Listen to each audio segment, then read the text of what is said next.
అమ్మకానికి ఆంధ్రప్రదేశ్ రాష్ట్రం, ఎస్ మీరు వింటున్నది నిజమే.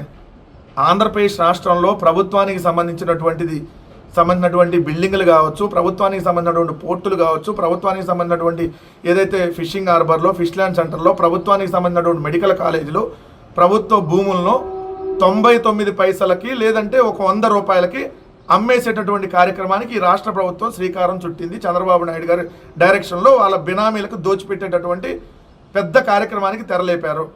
మొన్న చూస్తే ఎంటైర్ ల్యాండ్ ఆఫ్ 21.16 ఎకరాస్ టీసీఎస్కి కేవలం 99 పైసలకు అమ్మేశారు 21 ఎకరాలను.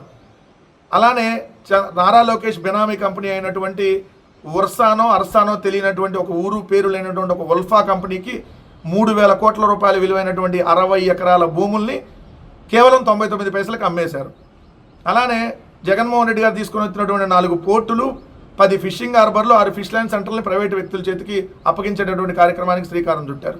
ఇప్పుడు చూస్తే జగన్మోహన్ రెడ్డి గారు తీసుకొని వచ్చినటువంటి 17 మెడికల్ కాలేజీలో 10 మెడికల్ కాలేజీలని చంద్రబాబు నాయుడు గారు తన బంధువులకి, తన బినామీలకి కట్టబెట్టేటటువంటి కార్యక్రమానికి శ్రీకారం చుట్టాడు. దానికి సంబంధించి ఆల్రెడీ రంగం సిద్ధమైంది.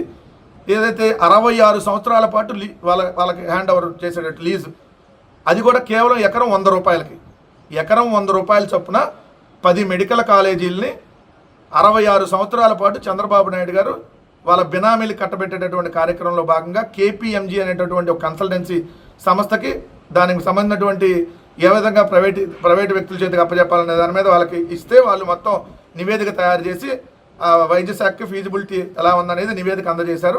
విత్-ఇన్ డేస్లో అవి కూడా ప్రైవేట్ పరం కాబోతా ఉన్నాయి. జగన్మోహన్ రెడ్డి గారు ఉన్నప్పుడు 5 మెడికల్ కాలేజీలకు ఆల్రెడీ అడ్మిషన్లు స్టార్ట్ అయినాయి. ఆ 17లో నంద్యాల, మచిలీపట్నం, ఏలూరు, రాజమండ్రి, విజయనగరం 5 మెడికల్ కాలేజీలు జగన్మోహన్ రెడ్డి గారు ఉన్నప్పుడు అడ్మిషన్లు స్టార్ట్ అయినాయి ప్రభుత్వ ఆధ్వర్యంలో. అలానే పాడేరులో గత ఏడాది స్టార్ట్ అయింది. ఒక పిడుగురాల మెడికల్ కాలేజ్ మాత్రం కేంద్రం సాయం అందిస్తుంది. మిగిలిన 10 మెడికల్ కాలేజీలు ఏదైతే ఉన్నాయో పులివెందుల, మార్కాపురం, మదనపల్లి, ఆదోని, ఇది మొదటి దశలో మెడికల్ కాలేజీలు అండ్ హాస్పిటల్స్ మొత్తం ప్రైవేట్ వ్యక్తుల చేతుల్లోకి అప్పచెప్పే కార్యక్రమం. రెండో దశలో అమలాపురం, బాపట్ల, పెనుగొండ, నర్సీపట్నం, పాలకొల్లు, పార్వతీపురం, ఈ 6 మెడికల్ కాలేజీలు హాస్పిటల్స్ని ప్రైవేట్ వ్యక్తుల చేతిలోకి అప్పచెప్పే కార్యక్రమం పీపీపీ అనే విధానం తీసుకొని వస్తున్నామని చెప్పి చంద్రబాబు నాయుడు గారు వాళ్ళకి దారాదత్తం చేసేటటువంటి కార్యక్రమం. దీంట్లో చూస్తే పులివెందుల మెడికల్ కాలేజీకి మొన్న 50 అడ్మిషన్లు జరగాలైతే దాన్ని కూడా వద్దని చెప్పి వీళ్ళు లేఖ రాశారు, ఎందుకంటే ప్రైవేట్ వ్యక్తుల చేతికి అప్పచెప్పడం కోసం. సో ఇప్పుడు పులివెందుల మెడికల్ కాలేజీ హాస్పిటల్ 45.78 ఎకరాల్లో ఉంది. ఒక ఎకరం 2 నుంచి 2.5 కోట్లు విలువ చేసి దాదాపు 100 కోట్ల రూపాయల విలువైనటువంటి భూములు. సో దాన్ని కేవలం ఎకరం 100 రూపాయలు చొప్పున, అంటే 45.78 ఎకరాలకు సంవత్సరానికి 4,700 రూపాయలు అద్దె చెల్లిస్తే చాలు. అంటే లీజు 4,700 రూపాయలు సంవత్సరానికి కట్టేస్తే హాస్పిటల్లో చంద్రబాబు నాయుడు గారి బంధువులు అయిపోయింది 4,700కి 66 సంవత్సరాల పాటు. హాస్పిటల్, మెడికల్ కాలేజీ వాళ్ళ ఇష్టం, ఇంకా అమ్ముకోవటం, సీట్లు అమ్ముకునేది వాళ్ళ ఇష్టారాజ్యంగా అమ్ముకోవచ్చు. అక్కడ ఏదైతే వాళ్ళు అక్కడ హాస్పిటల్లో వాళ్ళ ఇష్టారీతిగా ఫీజులు వసూలు చేయొచ్చు, కాలేజీలో ఇష్టారీతిగా సీట్లు అమ్ముకోవచ్చు. ఎంత దారుణమైనటువంటి పరిస్థితి చూడండి. 66 సంవత్సరాల పాటు మెడికల్ కాలేజీలని, హాస్పిటల్ని ప్రైవేటు వ్యక్తుల చేతుల్లోకి అప్పచెప్పడానికి చంద్రబాబు నాయుడు గారు నిర్ణయం తీసుకున్నారంటే ఈ రాష్ట్రంలో దేన్ని కూడా వదలకుండా అమ్ముతున్నారు. ప్రజలను కూడా అమ్మకానికి పెట్టాడు. ఆల్రెడీ P4 అనేటటువంటి విధానంలో ప్రైవేటు వ్యక్తుల చేతికి అమ్మకానికి పెట్టాడు. వాళ్ళు కొనుక్కోవాలి, ఎంతని ఇచ్చి వాళ్ళకి ఏది చెబితే అది చేయాల్సిందే.